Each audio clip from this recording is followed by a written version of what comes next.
اسلام تو داخلے کا نام ہے. ایک شخص یونیورسٹی میں یا کالج میں داخل ہو جاتا ہے تو کیا بس داخلہ لے لینا اس کے لیے کافی ہوگا، یا وہ باقاعدہ کلاس اٹینڈ کرے گا، اسباق یاد کرے گا، پھر امتحان کی تیاری کرے گا؟ صرف مسلمان ہو گئے اور اس کے بعد ہم بھول گئے کہ ہمارا اگلا مرحلہ کیا ہے، اسلام کے تقاضے کیا ہیں. جو می گوئے مسلمانم بلرزم کہ دانم مشکلات لا الہ. جب میں کہتا ہوں میں مسلمان ہوں تو کانپ جاتا ہوں، کیونکہ لا الہ الا اللہ کے تقاضے کو جانتا ہوں. تو جب ہم نے کلمہ پڑھ لیا، حضور کی غلامی کے دائرے میں آ گئے، تو اس کا مطلب یہ ہے کہ اپنی خواہشات کو چھوڑ دیا. اب ہم حضور کے غلام ہیں، جو حضور کہتے جائیں گے وہ ہم مانتے چلے جائیں. لیکن ہم نے بہانے تراش لیے عمل گریزی کے. آج 10 آدمی اکٹھے بیٹھتے ہیں، 5 لوگ جمع ہوتے ہیں تو کہتے ہیں جی آج کل دین پہ چلنا بڑا مشکل ہے، اور باقی بھی اس بات میں سر ہلاتے ہیں جس طرح بڑی فلسفے کی بات کہہ دی ہو. جی واہ ہاں ٹھیک ہے، آج کل دین پہ چلنا بڑا مشکل ہو گیا. میں اس کے جواب میں کہا کرتا ہوں کہ یہ وہ شخص کہہ رہے دین پہ چلنا مشکل ہے جو مسجد میں آتا ہے تو باہر پہرے دار کھڑا ہے اس کو ضرر نہ پہنچے، اندر موسم کے مطابق گرم اور ٹھنڈا پانی دستیاب. پھر جب وہ اندر گیا تو اندر مخملی قالین بچھے ہوئے تاکہ اس کو کوئی تکلیف نہ پہنچے. موسم کے مطابق ٹھنڈا اور گرم ماحول دستیاب ہے. جو محملی قالینوں پر اور مسلوں پہ سجدہ کرتا ہے اور ٹھنڈے اور گرم ماحول میں موسم کی مطابقت میں راحت پاتا ہے، وہ کتنے نخرے سے کہتا ہے آج کل دین پہ چلنا بڑا مشکل ہے. میں کہتا ہوں صاحب تیرے لیے مشکل ہے یا کربلا والے حسین کے لیے مشکل تھا؟ جن کے لیے مشکل تھا انہوں نے تو کہا نہیں کہ دین پہ مشکل ہے، اور ہم خام خواہ کہہ رہے جی آج کل بڑا اوکھا ہو گیا دین پہ چلنا. میاں اس نے تو نہیں کہا جس کے پاؤں میں رسی ڈال کر کے مکے کے بازاروں میں گھسیٹا گیا اور لوہے کی کنگھیوں سے بدن چھیدے گئے، تپتی ہوئی ریت پہ لٹایا گیا، کوئلوں کے اوپر رکھا گیا، بدن پہ پیٹھ پہ کوڑے مارے گئے، لیکن بلال کی زبان سے احد احد کے نغمے سے امیہ بلال حبشی کی پیٹھ پہ کوڑے مارتا ہے اور حضرت بلال آگے سے مسکراتے. کسی نے رک کے کہا بلال عجیب تماشا ہے، تمہارا ظالم آقا تمہیں کوڑے مارتا ہے اور تم آگے سے مسکراتے ہو، بات سمجھ میں نہیں آئی. تو بلال حبشی نے جو جواب دیا ذرا میں آپ کی اس پہ توجہ چاہوں گا. بلال حبشی نے کہا کہ تم بازار میں جاؤ نا مٹی کا پیالہ خریدنے کے لیے تو اس کو بھی ٹھونک ٹھونک کے دیکھتے ہو، اس کی آواز تو ٹھیک ہے کہیں کچا تو نہیں ہے. کہا تم مٹی کا برتن خریدنے جاؤ، مٹی کا پیالہ بھی خریدنے جاؤ تو اس کو بھی ٹھونک بجا کے دیکھتے ہو، یہ کچا تو نہیں ہے، اس کی آواز تو ٹھیک ہے. کہا تم مٹی کا پیالہ خریدو تو اس کو بھی ٹھونک بجا کے دیکھتے ہو، اس کی آواز تو ٹھیک ہے. میرا مالک بلال کو خرید رہا ہے، دیکھ رہا ہے بلال کی آواز تو ٹھیک ہے کہیں کچا تو نہیں ہے.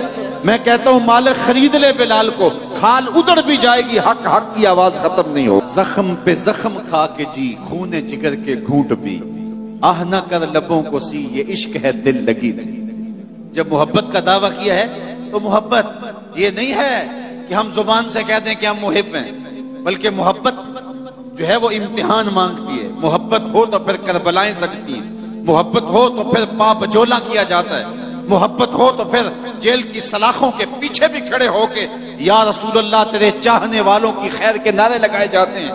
تو محبت امتحان مانگتی ہے، محبت تقاضا کرتی ہے کہ اب امتحان دو. ہمارے استاد پڑھا کرتے تھے عاشق عاشق ہر کوئی آنکھے پر عاشق بندا مر کے، زہر پیالہ کوئی نہیں پیندا پر عاشق پیندا پر کے. تو جب محبت کا دعویٰ کیا ہے تو اس کے تقاضے نبھانے پڑیں گے. ہمارا دین ہم سے تقاضا کرتا ہے کہ ہم اچھے اعمال کا ذخیرہ جمع کریں. تیسری بات جو ارشاد فرمائی وَتَوَاصَوْا بِالْحَقِّ، حق کی وصیت. حق سے مراد کیا ہے؟ امام قرطبی نے یہاں 3 قول بیان کیے ہیں. حق سے مراد اسلام ہے، حق سے مراد توحید ہے، اور حق سے مراد قرآن ہے. یعنی اگر اسلام لائے ہو تو پہلی بات یہ ہے کہ ایمان لانے کے بعد تمہارا وظیفہ عمل اتنا مضبوط ہونا چاہیے کہ تم دور سے پہچانے جاؤ کہ تم حضور کے غلام ہو. یہ نہ ہو کہ لوگ پوچھیں تم کون ہوتے ہو اور تم پاسپورٹ پیش کرو یہ دیکھو مذہب کے خانے میں اسلام لکھا ہوا ہے. میرے استاد فرمایا کرتے تھے صاحب یہ نہ ہو کہ لوگ تمہیں پوچھیں اور تمہیں بتانا پڑے کہ یہ دیکھو مذہب کے خانے میں اسلام لکھا ہوا ہے. آپ فرمایا کرتے تھے تمہاری وضاقتہ، تمہارا طرز زندگی، تمہارا انداز معاشرت ایسا ہونا چاہیے تم دور سے چلے آ رہے ہو، لوگ پہچان کے کہیں وہ دیکھو آقا کا غلام آ رہا ہے. اور یہ تمہاری پہچان قبر میں بھی ہونی چاہیے، اور یہ تمہاری پہچان حشر میں بھی ہونی چاہیے. جب تم لحد میں جاؤ تو منکر نکیر بھی پہچانے کہ یہ حضور کا غلام آ گیا، اور جب لحد سے نکلو حشر میں بھی پہچانے جاؤ یہ مصطفیٰ جان رحمت کا غلام آ گیا. اپنی وضاحت اور اپنا طرز زندگی ایسا بتاؤ کہ دور سے پتہ چلے کہ حضور کے غلام ہیں. نور آنکھوں میں تو چہروں پہ اجالے ہوں گے، مصطفیٰ والوں کے انداز نرالے ہوں گے. دنیا میں بھی ان کے دم سے مقدر چمکا، محشر میں بھی ان کی رحمت کے حوالے ہوں گے. تو ہم نے اپنے انداز زندگی کو حضور کے طریقہ حیات کے مطابق بنانا ہے. تیسری بات ارشاد فرمائی، حق کے دامن کو تھامنا. آج ہمارا طرز عمل اور رویہ یہ ہو گیا ہے کہ ہمیں کیا لگے، اور اس نے معاشرت کو چاٹ کے رکھ لیا ہے. یہ طرز زندگی اور یہ رویہ ہر بندہ کہتا ہے جی سانو کی لگے، ہمیں کیا لگے، ہمیں کیوں نہیں لگے. حضور نے ارشاد فرمایا جب لوگ کشتی میں بیٹھ جاتے ہیں اور ہر بندہ اپنی اپنی جگہ گھیر لیتا ہے اور اس اپنی جگہ کا مالک بن جاتا ہے، اور ایک شخص اپنی جگہ پہ سوراخ کرنے لگ جاتا ہے کشتی کے اندر، تو باقی اگر کہیں ہمیں کیا لگے، اپنے گھر میں کر رہا ہے، اپنی جگہ میں کر رہا ہے، اپنے گھر چھاج بجائے یا چھلی بجائے، اس طرح آج کل جو ہے وہ مثال دی جاتی ہے، تو وہ کشتی میں اپنی ہی جگہ میں سوراخ کرنے لگ جاتا ہے.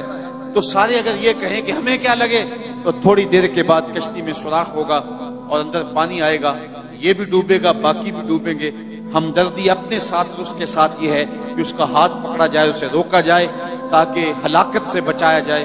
جب معاشرتوں کے اندر برائیاں پھیلنے لگ جاتی ہے تو یہ کہہ کے کہ ہمیں کیا لگے، جو کرے گا وہ بھرے گا، جان نہیں چھڑائی جا سکتی. پورے معاشرے کے مؤثر طبقے اور ہر ذمہ دار شخص برائی کو روکنے کے لیے میدان عمل میں جب آئے گا تو پھر ستھرے معاشرے تشکیل پائیں گے. حضور نے ارشاد فرمایا من رعا منکم منکرن فلیغیرہ بیدہ فإن لم یستطع فبلسانہ فإن لم یستطع فبقلبہ وذلک اضعف الایمان. فرمایا تم میں سے اگر کوئی شخص برائی ہوتے دیکھے تو وہ ہاتھ سے روکے، ہاتھ سے نہیں روک سکتا تو زبان سے روکے، یہ طاقت بھی نہیں ہے تو پھر دل سے برا جانے، اور یہ سب سے کمزور ترین ایمان کی علامت ہے. لیکن ہم دل سے بھی برا نہ جانیں، ہم غنڈے بدماش اور برائی کو پھیلانے والے کو جھک جھک کے سلامیاں پیش کر رہے ہوں تو معاشرتوں میں کبھی بھی پاکیزگیاں نہیں آ سکتی. ہم روزانہ اپنے رب سے وعدہ کرتے ہیں وَنَخْلَعُ وَنَتْرُكُ مَنْ يَفْجُرُكُ، یہ دعائے قنوت میں روز پڑھتے ہیں، اے اللہ جو تیرے حکموں کا باغی ہوگا ہمارا اس سے کوئی تعلق نہیں ہوگا. آج کے اس اجتماع میں آنے والوں اپنی ذمہ داریوں کو سمجھو، اور اسلام نے ہمیں جو خوبصورت نظام زندگی دیا ہوا ہے اس سے نفع حاصل کر کے اس معاشرے کو جہنم زار ہونے سے بچاؤ اور اس معاشرے کو پاکیزہ کرو. آج ہی ہم یہاں نکل رہے تھے تو اتنی بچیوں کے جہیز کے حوالے سے بات ہوئی تو مجھے ایک دوست کہنے لگا کہ مجھے ایک فون آیا ہے کہ میری بیٹی جوان ہے تو وہاں میری بیٹی کے لیے بھی سفارش کیجئے. تو میں نے کہا صاحب وہاں سفارش تو نہیں ہے اور وہاں قرآن اندازی ہے. تو ایک صوفی شوکت علی قادری صاحب کتنی بیٹیوں کا جہیز دیں گے؟